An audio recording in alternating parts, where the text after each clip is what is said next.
G'day folks, and welcome to episode 4 of the Spirited Speaker series. I'm Ed Stenning, Marketing Director at Beam Suntory, and today I have a ton of questions for Tom Mouhsian. Tom is one of the top analysts at Forrester Research, where he engages in leading key principal areas around customer experience and also seen as an aviation expert. Now, while I'm stuck in my little COVID bunker, Tom's miraculously been able to join us from Changi Airport in Singapore, which I'm extremely jealous of. A huge thank you for joining us today, Tom. So, mate, first question from the team. What is the current state of travel right now and some of the key considerations we've got to take into account for the near term? That's an interesting question. Countries are beginning to resume travel operations, but on a very limited basis and only based on exclusive arrangements predicated on mutual safety, public health safety, specifically protocols. So in such a scenario, country A and country B negotiate an exclusive arrangement, what they call right now travel bubbles or green corridors, and basically allowing each other's passengers to come and go, but not freely. These passengers will still have to declare the purpose of their travel, and if they're deemed essential, that will be allowed. But again, that is not a mass segment. This is not your traditional holiday takers.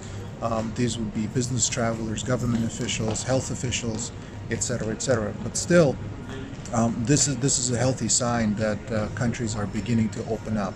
The way it's going to work is these passengers would be allowed to enter the country, but they would have to be tested within a 14-day period, just to make sure that if they were asymptomatic, they still undergo that test, and the recipient country can be assured that in fact these passengers are safe. And in case if they had come to close contact with other people inside the country, they'll be able to easily trace that. Now, in terms of volumes, let's just take Singapore for example. Singapore last year this time in June, on average, was carrying about 170,000 passengers per day through Changi Airport. Right now, that figure stands at 800 to 900 a day.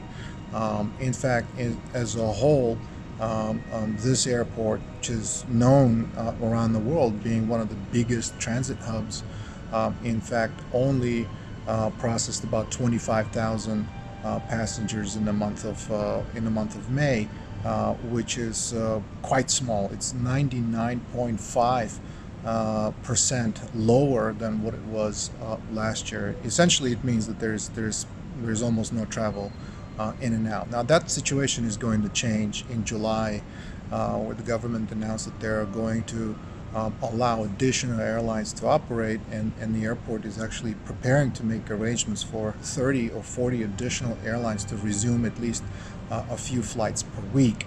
What that's going to do, it's going to increase the passenger flow.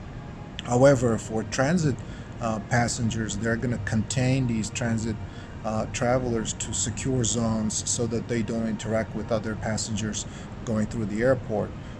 What that means for travel retail, or for duty-free specifically, they would have to basically set up, pop-up stores or smaller locations specifically in those designated transit areas in order to serve those customers, which means that you're not going to have large stores with a lot of stock. You're going to have small pop-up shops, and preferably portable, because these zones, locations of these zones may change, so with limited amount of stock. Now, in terms of how that's going to affect generally, the entire customer journey or the passenger journey is going to become more difficult. It's not going to be a lot of people, but it's going to be longer queues, longer processes, because they're going to create additional touch points, additional screening declarations, and sort of stopping passengers along the way just to check, who are they, where are they going, why are they going, what's their actual, what's their health situation, checking their temperature, getting declarations from them, et cetera, et cetera. And this is done probably 2 or 3 times before they even board. And when they board, there are additional procedures that they're going to have to go through. How's that going to affect the actual travel experience? Not so well. The travel experience is actually going to diminish in quality. They're going to force you to wear a mask at all times. They're going to take all the materials and things like that from the seat pockets. They're going to limit the amount of baggage that you're going to be able to take on board because they don't want to create a commotion inside the plane, et cetera, et cetera. So all of these things are just going to make the travel experience more difficult. Not to mention the fact that a lot of consumers currently are still afraid to travel.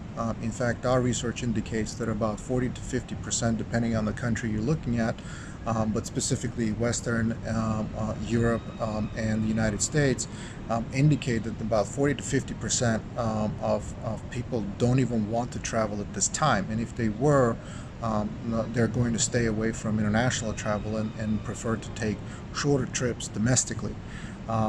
So it doesn't bode well for this industry, for the travel industry, for the airline industry or hospitality industry in the short term. However, that's going to change.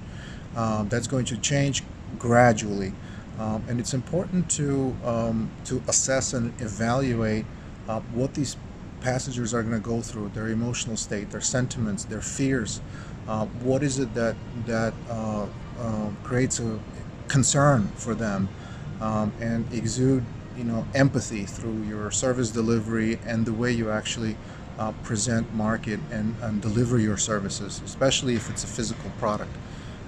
So that's what the situation is going to be like in the near term.